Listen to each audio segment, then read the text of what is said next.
일어서서 사도신경으로 신앙 고백하겠습니다. 전능하사 천지를 만드신 하나님 아버지를 내가 믿사오며 그 외아들 우리 주 예수 그리스도를 믿사오니 이는 성령으로 잉태하사 동정녀 마리아에게 나시고 본디오 빌라도에게 고난을 받으사 십자가에 못 박혀 죽으시고 장사한 지 사흘 만에 죽은 자 가운데서 다시 살아나시며 하늘에 오르사 전능하신 하나님 우편에 앉아 계시다가 저리로서 산 자와 죽은 자를 심판하러 오시리라. 성령을 믿사오며 거룩한 공예와 성도가 서로 교통하는 것과 죄를 사하여 주시는 것과 몸이 다시 사는 것과 영원히 사는 것을 믿사옵나이다. 아멘.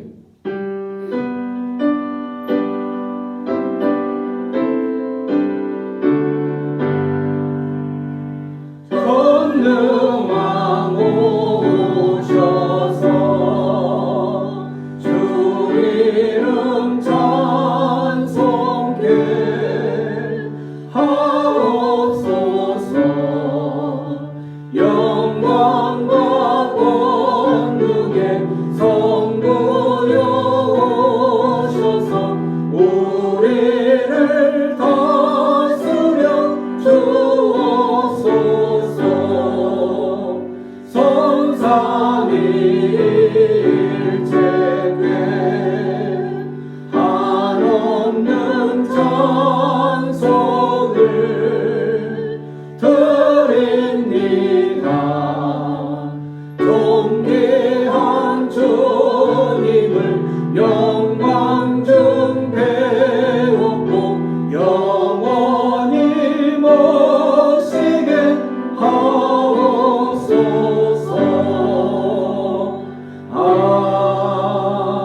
고마우신 하나님 아버지, 오늘도 주님을 만나기를 소원합니다. 우리의 영혼 가운데 좌정하여 주셔서 각 사람의 그 힘들고 고달픈 인생 가운데에 아무것도 의지할 것 없는 인생들에게 하나님만을 의지하며 하나님만을 바라보겠노라고 소망하며 나온 하나님의 백성들을 만나 주시옵소서. 하나님의 백성들을 만나 주셔서 그 영혼들 가운데 하나님 해결해야 될 것들 주님께서 이미 아시오니 해결하여 주시옵소서. 주님을 찬양하고 주님만을 예배하며 나가는 그 복된 자리 가운데에 치유의 역사가 일어나는 자리 되게 하여 주시고, 또한 모든 절망하고 소망 없는 자들에게 위로하고 격려와 하나님의 소망을 품고 일어서는 역사가 일어나는 복된 자리 되게 하여 주시옵소서. 그렇게 하실 주님께 모든 걸 의탁합니다. 감사하고 예수님의 이름으로 기도합니다. 아멘. 하나님 말씀 보겠습니다. 하나님 말씀 출애굽기 38장 9절에서 20절 말씀, 성막에 기둥을 세우라라는 주제로 하나님의 은혜의 말씀 가운데로 나가겠습니다. 한 절씩 저와 함께 교독합니다. 그가 또 뜰을 만들었으니 나무로 뜰의 남쪽에는 세마포 포장이 100규빗이라. 그 기둥이 스물이며 그 받침이 스물이니 노시오 기둥의 갈고리와 가름되는 은심이며. 그 북쪽에도 100규빗이라. 그 기둥이 스물이며 그 받침이 스물이니 노치요 기둥의 갈고리와 가름대는 은이며. 서쪽에 포장은 10규빗이라. 그 기둥이 열이요 받침이 열이며 기둥의 갈고리와 가름대는 은이며. 동으로 동쪽에도 50규빗이라.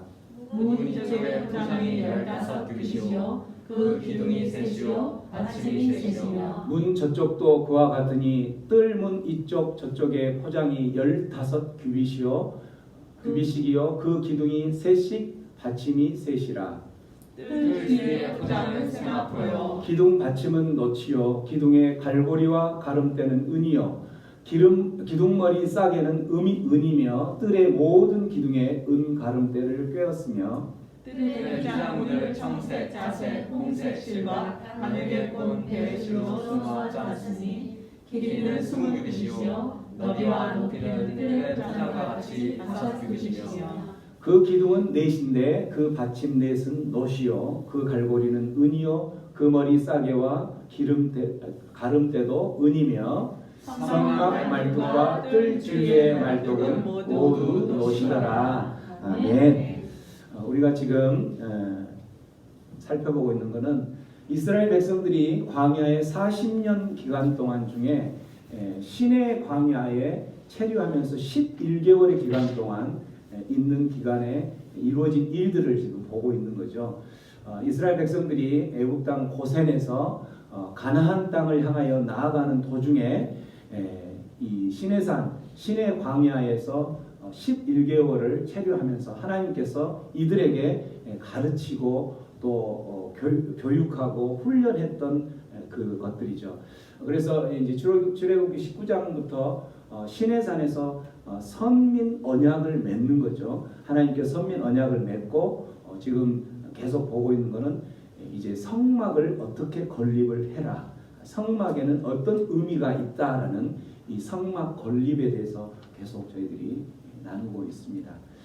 그림으로 보면 성막은 이런 식으로 성소, 지성소를 해서 울타리와 뜰을 만들고 이런 성막이 있는데 이 성막이 의미했던 것은 우리가 지금까지 계속 다루었던 것처럼 성막은 바로 무엇이었다? 성막하면 떠오르는 것은 그리스도의 십자가에 매달린 예수님을 의미한다라고 저희들이 지금까지 계속 보았죠. 그래서 결국은 성막이 의미하는 것은 예수 그리스도의 희생을 통해서 하나님께서 계획하신 그 구원 계획, 복음 그 사역에 대해서 이 성막을 통해서 꾸준히 우리가 알 수 있었다라고 하죠. 구체적으로 성막이 의미하는 것은 하나님을 임재하는 것을 나타내는 거고, 성막은 이 모양 저 모양으로 해서 하나님께서 구체적으로 만들라고 할 때에 그러한 것을 통해서 성막을 순종하는 나를 보는 의미를 나타낸 거기 때문에 성막에서는 순종을 요구하는 것을 말한다라고 이야기를 들었었죠. 뿐만 아니라 그 성막을 만들 때 굉장히 귀중한 재료들, 그 광야 가운데서나 이런 데서는 구할 수 없는 것이었는데 그걸 요구하신다는 거죠. 이건 바로 헌신과 희생을 요구하는 성막의 모습들을 보여주고 있다. 마지막은 성막이 뭐라고 상징한다고 되어 있죠? 한번 큰 소리 읽습니다. 시작. 성막은 예수 그리스도의 구원의 메시지. 아까 성막은 십자가에 매달린 예수 그리스도를 상징한다라고 했던 것처럼 예수 그리스도의 구원의 그 구원 사건, 십자가의 사건을 통해서 말하려고 하는 구원 사건을 집약시켜 놓은, 축약시켜 놓은 것이 성막이다라고 이야기를 했던 거죠. 그래서 그 성막을 만드는 순서들을 이제 이야기하실 때 제일 처음에 지성소부터 이야기를 하고, 그 다음에 성소를 이야기하고, 그 다음에 바깥들에 있는 물두멍과 번제단을 이렇게 이야기하는데, 지성소 굉장히 안쪽에서부터 하나님과의 만남이 있는 안쪽에서부터 밖으로까지 이렇게 쭉 진행되는 모습을 통하여서 결국은 이러한 구원 사건은 어디로부터 시작이 된다는 것을 이야기해 주는 것이다. 나로부터가 아니라 하나님으로부터 구원은, 이미 구원 사건을 받으려고 할 때에 내 모습은 어떤 모습이었냐면 우리는 죄인된 모습이었다라는 거죠. 죄인된 모습으로 우리는 죽은 자였죠. 하나님 앞에서 죽은 자였던 모습이 예수 그리스도의 그 은혜와 십자가의 보혈을, 그래서 그리스도를 통하여서 그 십자가의 죽으심을 통하여서 하나님께서 우리를 향한 사랑을 확증한 사건이 바로 십자가 사건이요 성막에서 보여주고 있는 것이다라고 이야기를 했었죠. 그래서 성막은 예수 그리스도의 구속의 은혜요 하나님의 무한하신 사랑에 대한 것을 우리가 느낄 수 있었던 거죠. 성막을 보면서 이걸 못 느낀다 그러면 성막의 의미를 전혀 모르는 것이기 때문에 성막 앞에선 여러분들은 하나님께서 의도한 그걸 모르는 자이기 때문에 이제 성막에 대해서는 더 철저하게 다시 연구하고 또 깨닫기를 기도해야 된다라는 것을 우리가 지난 시간까지 들었었죠. 철저한 하나님의 은혜와 은총과 사랑에 대한 부분이었죠.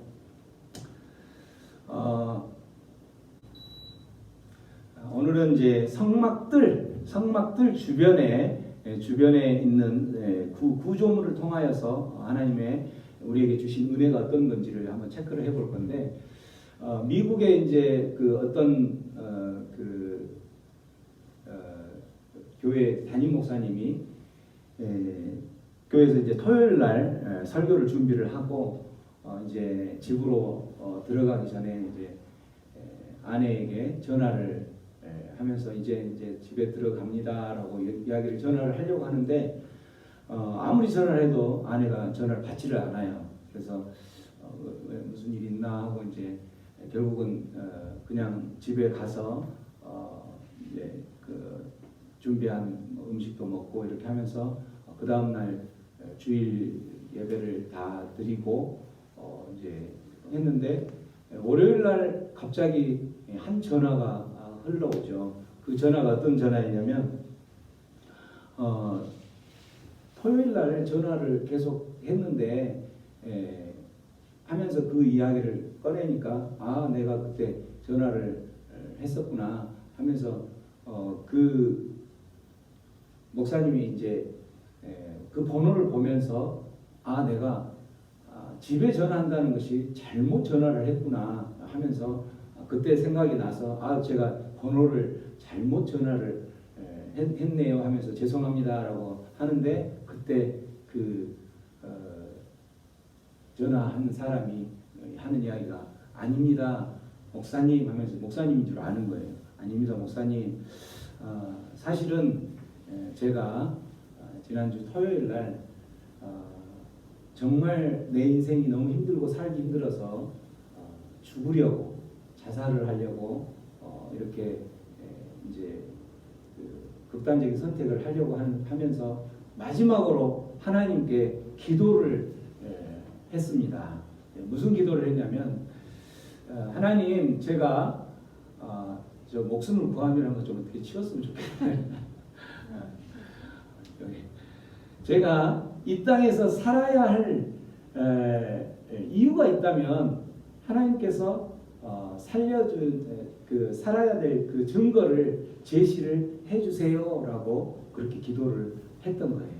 기도를 딱 하고 있는데 갑자기 그 순간에 전화가 걸려왔던 거예요. 전화가 걸려왔냐면, 이 전화가 이렇게 걸려왔는데, 그 전화 걸려오면 이제 요즘은 그 who's call 해가지고 어디에서 전화한 그게 다 보이잖아요. 그래서 예를 들어서 이제 그 뭐 KT 전신 전화국에서 한다 그러면 KT를 상징하는 어떤 컬러링의 그 문자나 이런 것들이 뜨는 것처럼 이 목사님이 전화를 하는데 그 이제 전화한 거기에 컬러링이 어떤 컬러링이 떴냐면은 전능하신 하나님이라는 그게 딱 뜨면서 이렇게 떴던 거예요. 왜 전능하신 하나님이라고 떴냐면, 그 목사님이 심어했던 교회 이름이 저기 보면은 Almighty Tabernacle Church, 그래서 Almighty 전능하신 그 장막 교회, 이런 이제 그렇게 해서 아마 거기 컬러링으로 이렇게 갈 때 그 문자에는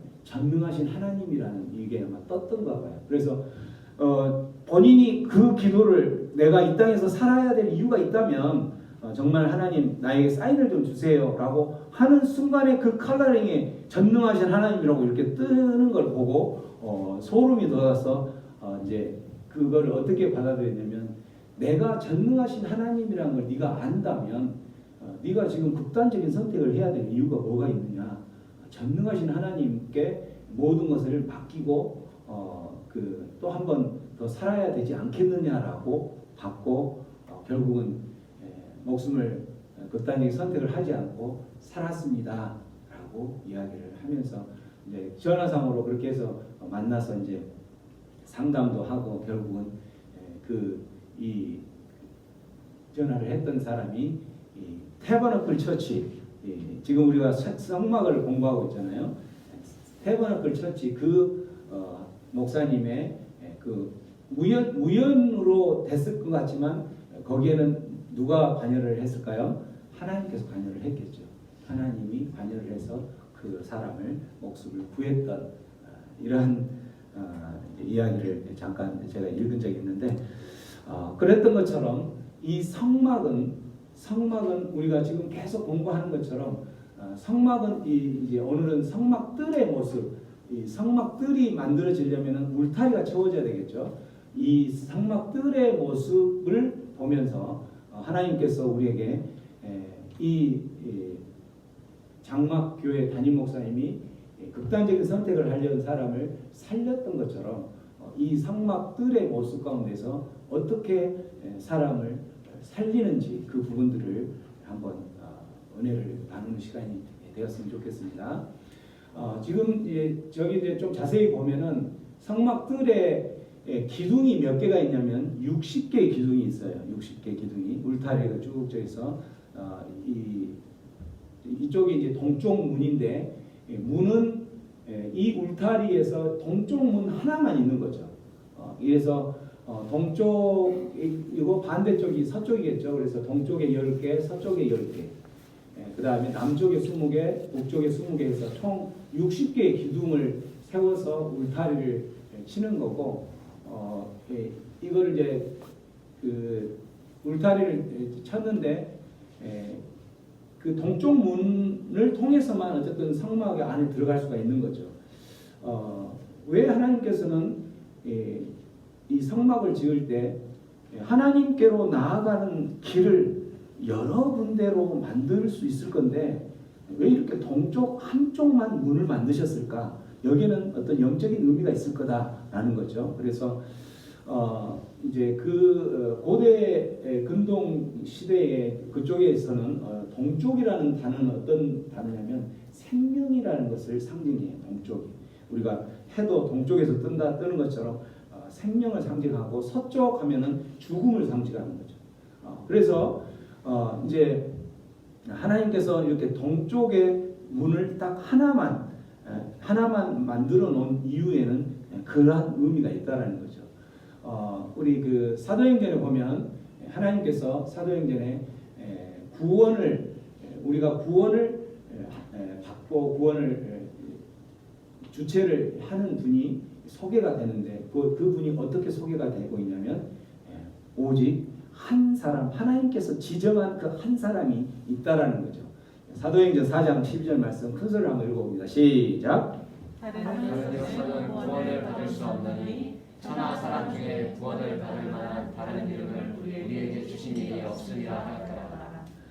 다른 이름을 우리에게 이 사람을 통해서도 너희들이 구원을 받을 수 있어라고 하는 다른 이름을 주지 않았다는 거예요. 우리가 구원을 받는 것은 하나님의 백성이 되는 것은 오직 하나님께서 주신 그 한 사람을 통해서 구원을 받을 수 있다는 거예요. 그 한 사람이 누구예요? 그러면 그 한 사람이 예수라는 거죠. 예수.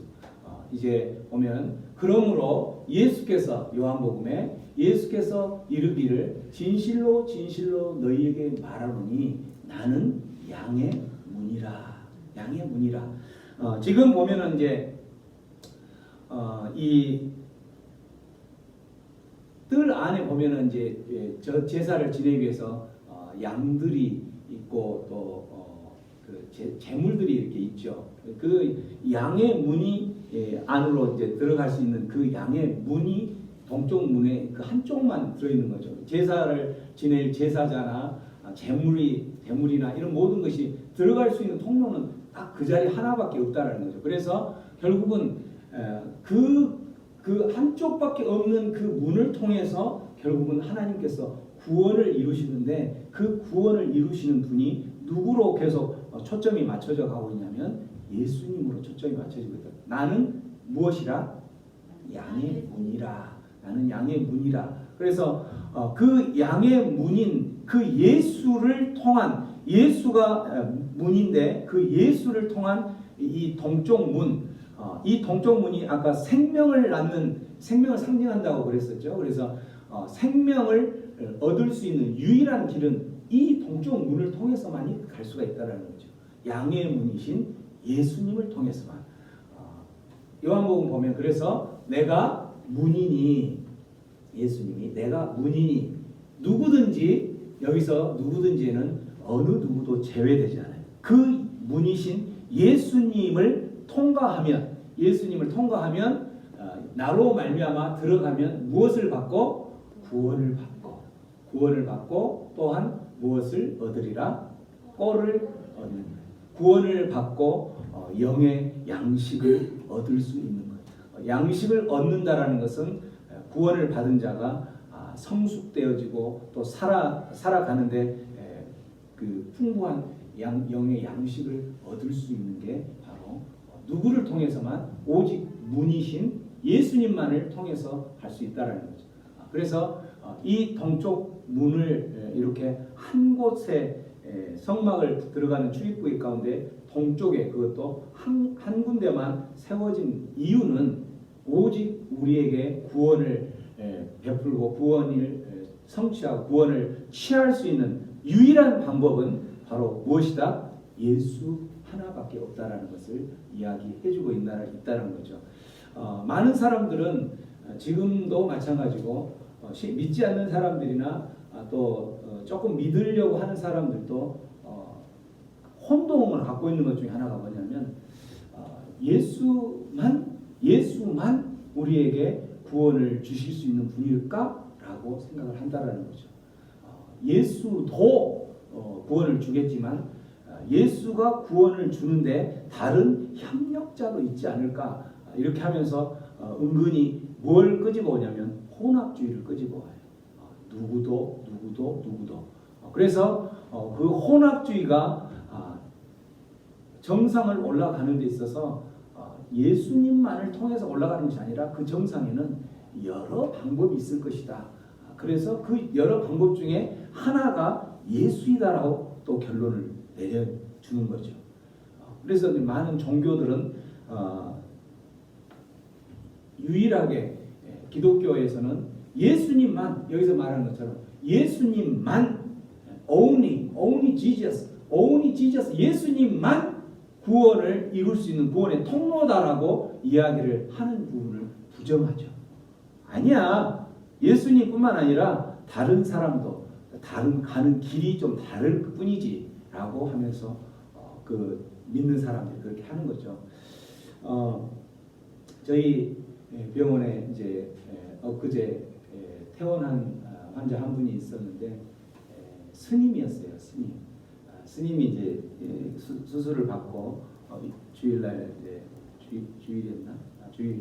주일날이죠. 퇴원을 하는데 이제 그분이 이렇게 외래로 통원치를 하는 과정 중에 수술하기 전에 이제 수술 날짜를 예약을 딱 잡고 하다가 나가서 보니까 이곳에 교회가 있고 내가 또 목사라는 걸 알았어요. 그러니까 다시 들어온 거야. 다시 들어와서 하는 말이 목사님, 저는 목사님이라고 해서 크게 문제는 되지 않습니다. 개의치 않으니까 수술해 주세요. 그렇게 이야기를 하더라고요. 그래서 무슨 말씀입니까? 제가 스님들 많이 수술해 드렸습니다. 걱정하지 마세요. 이렇게 하고 했는데 이제 통원치를 하는 중에 또 하는 이야기가 무슨 이야기냐면 목사님 치료 다 끝나고 나면 식사 한번 해요. 그러면서 많은 이야기를 좀 나누었으면 좋겠습니다. 그렇게 하더라고요. 무슨 이야기를 하려고 하겠어요, 그분이? 저를 전도하려고 하겠죠. 그죠? 자기가 터득한 그 진전면이라고 진동 밑에 조금 더 내려가서 고성 가기 전에 진전면에 연화사라고 있어요. 뭐 쳐보면 안다고 바로 뜬다네요. 거기에 이제 주지 스님이에요. 네. 본인이 터득한 그 부분들을 서로 이제 한마디로 논의를 해보겠다라는 거겠죠. 그러면서 어떻게 보면 나를 전도를 시켜보려고 이제 한다라는 거겠죠. 근데 이제 제가 이 설교 준비를 하면서 이걸 준비를 하고 있을 때 그 스님이 그 이야기를 하니까 이제 내 속으로는 그랬죠. 100번 논의를 한들 내가 이 진리를 이미 알았는데 어떻게 내가 넘어가겠느냐 이렇게 이제 속으로 이야기를 했던 그런 적이 있는데 어쨌든 많은 믿는 사람들은 불교든 뭐든 자기가 믿는 그 신을 통해서 결국은 어떤 그 경지, 이제 불교에서 말하면 득도라고 그러죠. 득도의 경지에 이른다라고 이야기를 했던 거죠. 근데 우리가 몇 달 전에도 그 부분들을 잠깐 다뤘지만 이 불교나 이런 부분에서는 득도, 어떤 도에 도달하는 데 있어서는 그 하는 부분들이 철저하게 자기 자신이 그 도를 깨우치려고 하는 이런 구원이라는 거죠. 그걸 뭐라고 표현하냐면 자력구원 이렇게 표현하죠. 자력구원이지만 우리가 믿는 기독교는 내 힘과 내 어떤 노력은 제로예요. 제로. 0.0001%도 없는 제로고 100% 누구의 힘으로 누구의 공로로 바로 예수 그리스도의 보혈의 공로로 이걸 우리가 타력구원이라고 해요. 타력구원. 내 자력에 나에 대한 어떤 공로는 0.001%도 들어가지 않는 오직 예수의 공로로만 구원을 얻는 것이 타력구원이라는 거죠. 그런데 이제 이 자력구원과 타력구원을 절반을 섞어진 게 바로 뭐냐면 천주교에서 말하는 타력구원에 이제 그들도 타력구원을 믿죠. 타력구원을 믿는데 이제 그 연옥이라는 부분을 내세워서 우리가 구원을 받을 때에 100% 구원에 도달하지 못하고 98% 도달한 상태에서 2%가 부족하면 그 2%를 어디서 채우냐면 연옥에 있는 그 2% 부족한 사람을 위해서 지상에서 소리를 크게 내서 땡그랑 소리를 내든지 기도를 많이 해주든지 이렇게 해서 그 땡그랑 소리와 함께 그 퍼센트가 이렇게 올라가서 결국은 자력 구원, 이 자력 공로가 2%가 채워진다라는 거죠. 이게 타력과 자력에 그 합쳐져서 이제 하는 모습인데 이런 식으로 하는 거죠. 근데 이걸 알지 못하는 사람들은 그것도 믿는 거고 똑같은 믿는 것인데 뭐가 달라서 그렇지라고 이야기를 하는 거죠. 그러나 최소한 새생명 광주교회에 한 번 정도 와서 설교를 들으셨던 분들은 저는 이런 걸 확실하게 강조를 하기 때문에 그 부분만큼 구별할 줄 알아야 돼요. 그건 분명히 틀리구나.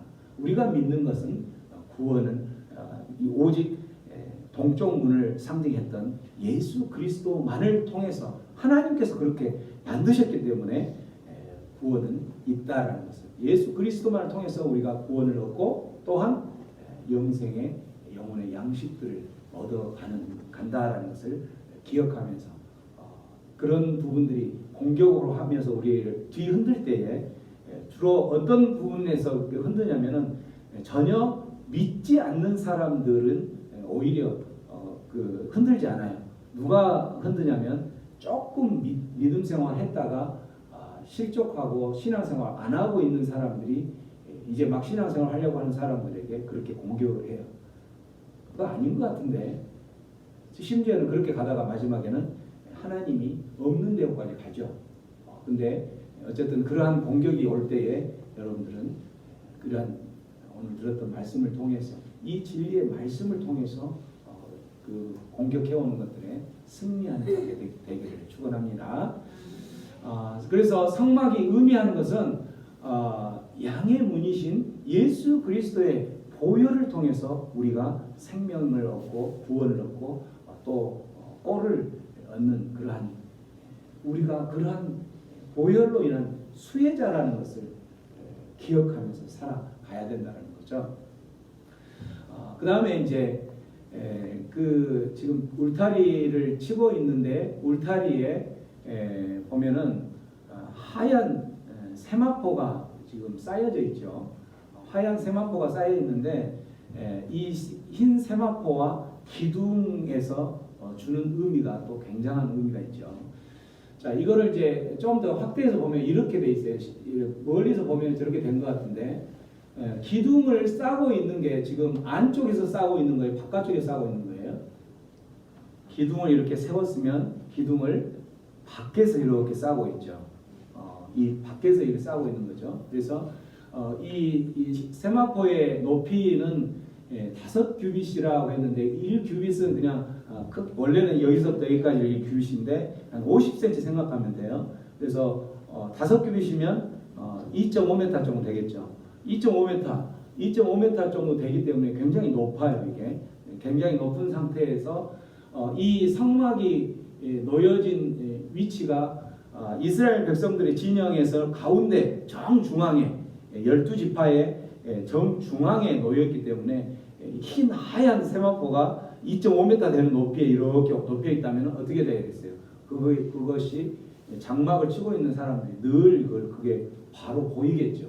그래서 이 세마포가 의미하는 그 의미가 뭐냐면 거룩함. 또 하나는 뭐예요? 의로움이라는 것을 의미하는 거예요. 거룩하다, 의롭다. 거룩함, 의로움이라는 것을 상징하는 거기 때문에 거룩하신 하나님, 또 의로우신 하나님, 그 의로운 거룩함을 장막에서 늘 이렇게 보면서 높이 있으니까 그걸 이제 늘 보면서 내가 하나님께서 말씀하시기를 내가 거룩하니 너희도 거룩하라 라는 하나님의 말씀을 기억하면서 우리가 늘 거룩한 삶을 살아가려고 노력한다는 거죠. 뿐만 아니라 이 세마포가 하나님의 거룩하심을 통하여서 우리의 거룩하심을 요구하는 것이기도 하지만 실제 이제 그 요한계시록에 보면 이 세마포 옷이 어떤 걸 의미한다라고 되어 있냐면 그에게 여기서 그는 누구냐면 신랑 대신 혼인 잔치에서 신랑 대신 분과 신랑 대신 예수님과 결혼할 신부를 말하는 거예요. 그는. 그래서 신부는 이제 결혼식을 하려면은 이것저것 준비를 많이 하겠죠. 그죠? 많이 준비를 해서 준비를 어느 정도 마쳤던 그 신부에게 8절에 빛나고 깨끗한 세마포 옷을 입도록 허락하신 거예요. 근데 그 세마포 옷은 무엇이라고 돼 있어요? 세마포 옷은 성도들의 옳은 행실이라 이렇게 돼 있어요. 성도들의 옳은 행실. 그래서 결국은 위에서 세마포가 거룩함과 의로움을 나타내는 것인데 여기에서도 똑같이 성도들의 옳은 행실을 세마포 옷이라고 했다면 결국은 이 옳은 행실 이게 바로 성도들의 거룩함, 성도들의 의로움을 나타낸다라는 거죠. 우리가 거룩하고 하나님께서 말씀하시되 내가 거룩하니 너희도 거룩하라 라고 말씀하실 때에 우리는 거룩해질게요 라고 해서 거룩하게 되는 게 아니라는 거죠. 우리의 속성상 인간인 저와 여러분들에게는 거룩할 수 있는 속성이 거룩해질 수가 없는 거예요. 거룩해질 수가 없는 상황인데 어떻게 우리가 이렇게 거룩한 세마포 옷처럼 거룩한 모습으로 될 것인가? 우리의 모습, 우리의 힘으로는 거룩하게 될 수가 없는 거죠. 이 거룩하게 되는 방법이 있는데 그 거룩하게 되는 방법을 우리가 어떤 노력에 의해서 아까 구원을 우리의 노력이 아니라 철저하게 100% 누구의 공로로 예수의 공로로 우리가 의로운 자 구원받는다라고 이야기했던 것처럼 하나님께서 우리를 거룩한 옳은 행실, 거룩한 자로 만들어 가신다라는 거예요. 어떻게 그렇게 가시냐면은 이제 이 마태복음 보면 혼인 잔치에 아들의 혼인 잔치에 초대했던 그 사건들 나오죠. 이제 마을 사람들에게 내가 아들을 위해서 혼인 잔치를 베푸니까 많은 음식도 준비하고 연회를 베풀 거니까 가서 이제 종들에게 사람들을 초청해서 오라고 이야기를 하는데 사람들이 오지 않아요. 그 천국 잔치라고 표현을 했는데 그 천국 잔치에 오지 않고 그 각자 사람들마다 어디를 가냐면 어떤 사람은 그 이야기를 듣고도 우리 천국 잔치에 오세요라고 이야기를 했는데 어떤 사람은 밭에 일 가고 어떤 사람은 장사하러 가고 자기가 그 순간에 해야 될 거라고 이 일이 더 중요하다고 생각하는 그 일들 위해서 다 가버린다는 거죠. 천국에 초대를 했을 때에 그 소리를 듣지만 실질적으로 많은 사람들은 천국에 오지 않아요. 그래서 결국은 그 주인이 동네에 그 원래 이제 지명해서 택한 사람들이 오지 않기 때문에 가서 길거리에 가서 아무나 가서 데리고 와라라고 해서 이제 오니까 많은 사람들이 왔어요. 와서 이제 주인이 여기는 임금으로 나타나는 임금이 온 사람들을 이렇게 이제 보는데 거기에서 지금 뭘 발견하냐면 손님들을 보러 들어올 때 거기서 무엇을 예복을 입지 않는 사람을 발견한 거예요. 이 예복을 입지 않는 사람에게 물어보죠. 친구야, 어찌하여 당신은 예복을 입지 않았느냐라고 이야기하는 거죠. 그 당시 이제 그 유대인들이나 이 사람들 그 잔치에 초대를 할 때는 그 잔치에 입고 올 예복을 그 주인이 마련해서 주죠. 마련해 주기 때문에 아마 여기에서 말하는 그 예복은 임금이 그 잔치에 이렇게 초대를 했기 때문에 임금이 그 예복 자체를 제공한 예복이 있었을 거라는 거죠. 그 임금이 제공한 왕이 제공한 예복, 그 예복을 왜 입지 않았느냐라고 이야기하는 거예요. 그렇게 하면서 그 입지 않은 사람을 어떻게 했어요? 입지 않고 그 자리에 와 있는 사람을 어떻게? 자, 13절 한번 큰 소리 읽습니다. 시작. 임금이 사람들에게 말하되 그 손발을 묶어 바깥 어두운 데에 던지라. 거기서 슬피 울며 이르기를 하게 되리라 하니. 손발을 묶어 밖으로 내던지라. 누구를? 왕이 제공한 예복을 입지 않는 그 사람을. 그래서 그 사람은 결국 뭘 하냐면은 이를 갈며 슬피 우는 자가 된다는. 이를 갈며 슬피 우는 자. 왜? 14절에 보면 많은 사람에게 청했어요. 처음에는 지명해서 청한 사람이 오지 않았어요. 또한 많은 사람에게 초청을 했어요. 그래서 사람이 왔어요. 그렇지만 그 사람들은 택함을 입지 못했다라는 거죠. 그 택함을 입지 못한 이유는 왕이 제공한 예복을 입지 않았다라는 거예요. 이 왕이 제공한 예복을 입지 않은 그 사람들은 결국은 택함을 받지 못하고 밖으로 쫓겨나가서 이를 갈며 슬피 우는 자가 된다라는 거죠. 이건 무슨 말이에요? 우리가 전도하고 하나님의 백성 신앙생활을 같이 하자라고 끊임없이 이야기하고 끊임없이 이야기를 할 때에 그 사람들은 맹대하게 또는 때로는 비꼬고 때로는 찬물을 끼얹으면서 자기 할 일을 하면서 결국 하나님 백성 되지 않고 그 자리에 오지 않는 그 사람을 향한 하나님의 마지막 심판이죠. 그 사람들은 마지막 날에는 이를 갈며 슬피 울어봤자 그때는 소용이 없다라는 거예요. 그 상황을 이야기를 해주는 거죠. 그래서 왕이 제공한 의복이 바로 뭐냐면 예수 그리스도의 옷이에요. 이게 바로 예수 그리스도예요. 우리가 하나님께서 우리에게 내가 거룩하니 너희도 거룩하라라고 이야기하면서 제공하신 그 옷, 예복이 바로 뭐냐면 예수 그리스도의 옷이라는 거죠. 예수 그리스도가 십자가에서 피 흘리신 그 공로로 우리가 거룩해지고 의로운 자가 된 것처럼 예수님이 이미 그 예복을 제공을 하셨어요. 만들었어요. 십자가에 매달린 그 예수를 믿음으로 말미암아 우리는 구원을 받는다라는 거예요. 믿음으로 말미암아 거룩해진다라는 거죠. 믿음으로 말미암아 우리가 의로운 자가 된다라는 거죠. 그러나 이러한 상황을 어떤가? 믿지 않는다라는 거예요.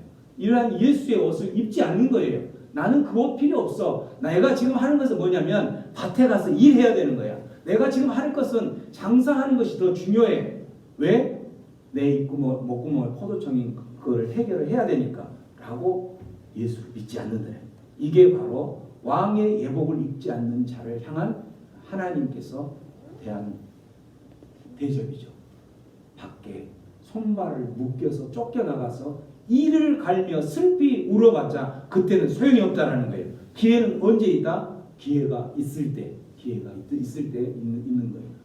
로마서 말씀 오직 주 예수 그리스도로 옷을 입으라. 이게 바로 왕이 제공한 하나님께서 우리에게 제공하신 예복이라는 거죠. 우리는 그래서 예수 그리스도만 오직 구원하실 이루신 분이기 때문에 그 구원을 이루신 예수가 아니고서는 다른 어떤 것으로 우리가 구원을 받을 수 없는 거예요. 그걸 모르고 사람들은 때로는 아니다, 다른 것도 있을 수 있다라고 생각을 할 수 있다라는 거죠.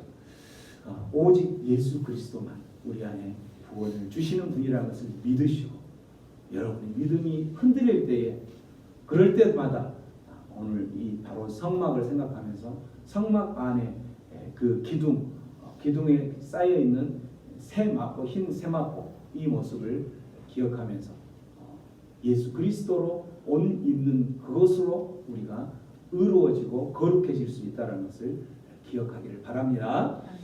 흰 세마포와 기둥의 영적 의미에서 이제 기둥을 의미하는, 기둥이 의미하는 것은, 이 기둥은 조각목으로 만들어진 건데 썩어질 우리 인생을 말하는 거예요. 기둥이 이제 그 밖에 광야 가운데에서 이렇게 박혀져 있는데 썩어질 인생을 말하는 게 기둥이라는 거죠. 근데 그 썩어질 인생, 기둥이 세상 가운데 우리 인생도 마찬가지, 예수의 옷을 입지 않고 세상 가운데 박혀 있을 때에는 세상의 많은 그 공격하는 것으로 인해서 부패해지고 썩어지고 또 오염되어지고 결국 넘어지고 그렇게 할 수밖에 없다는 거죠. 그런데 어떻게 흰 세마포이신 거룩하시고 의로움을 나타낸 그 흰 세마포가 밖에서 이 기둥을 완전히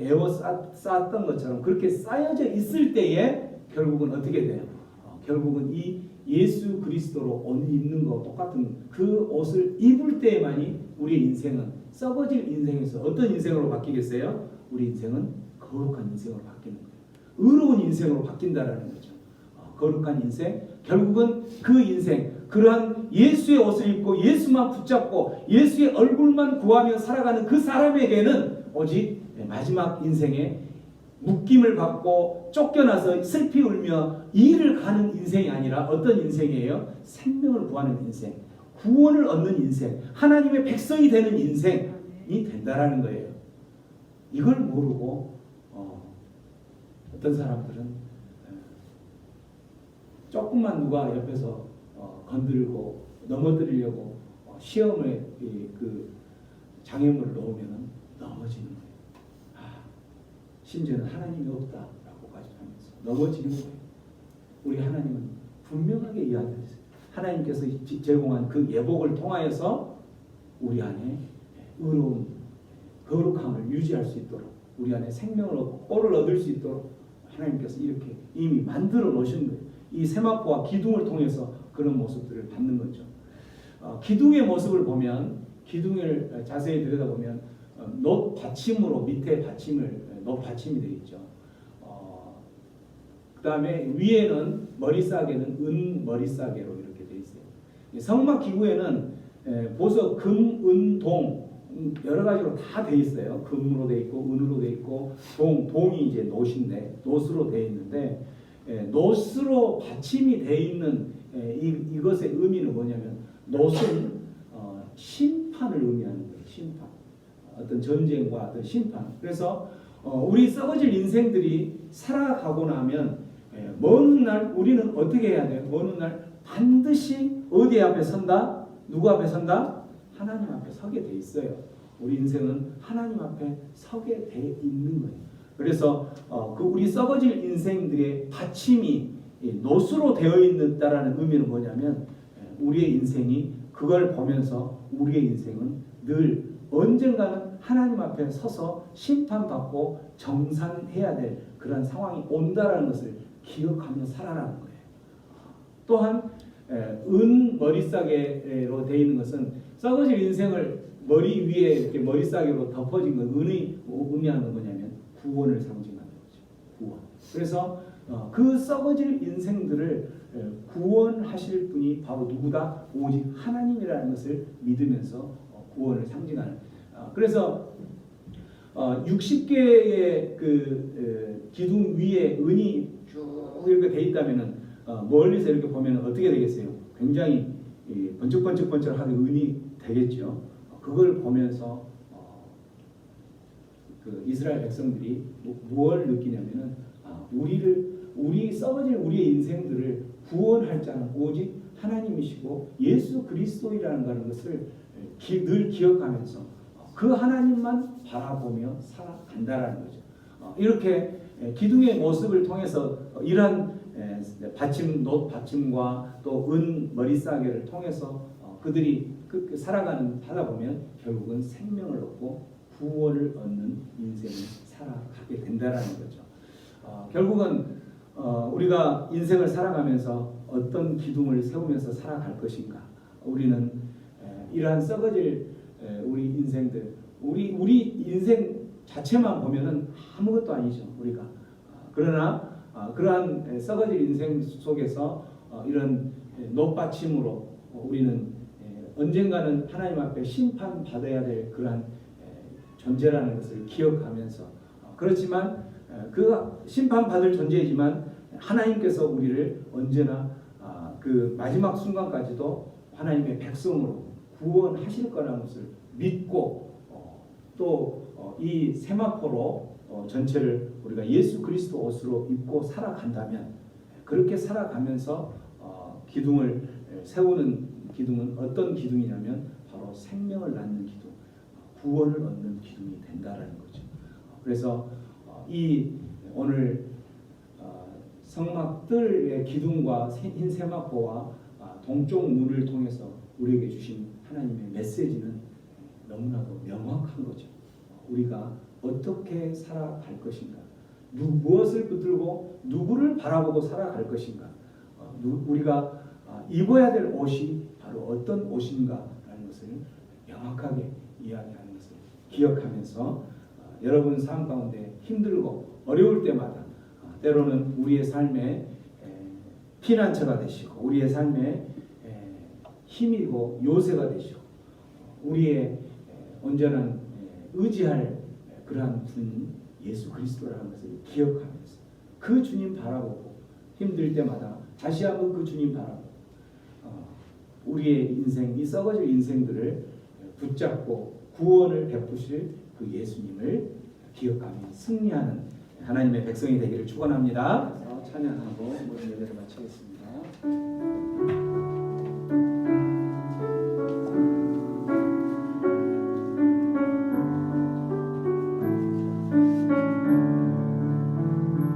여호와는 내게 복을 주시고 너를 지키시기를 원하며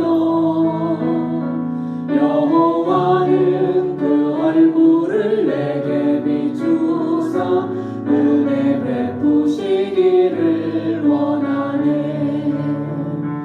여호와는 내게 복을 주시고 너를 지키시기를 원하며 여호와는 그 얼굴을 내게 비추사 은혜 베푸시기를 원하네.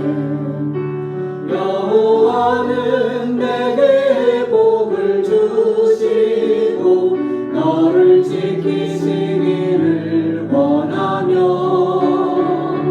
여호와는 그 얼굴을 내게로 드서 영광 주시기를 원하노라. 주님 가르쳐 주신 기도로 우리 또박또박 천천히 함께 기도하며 기도를 모든 예배를 마칩니다.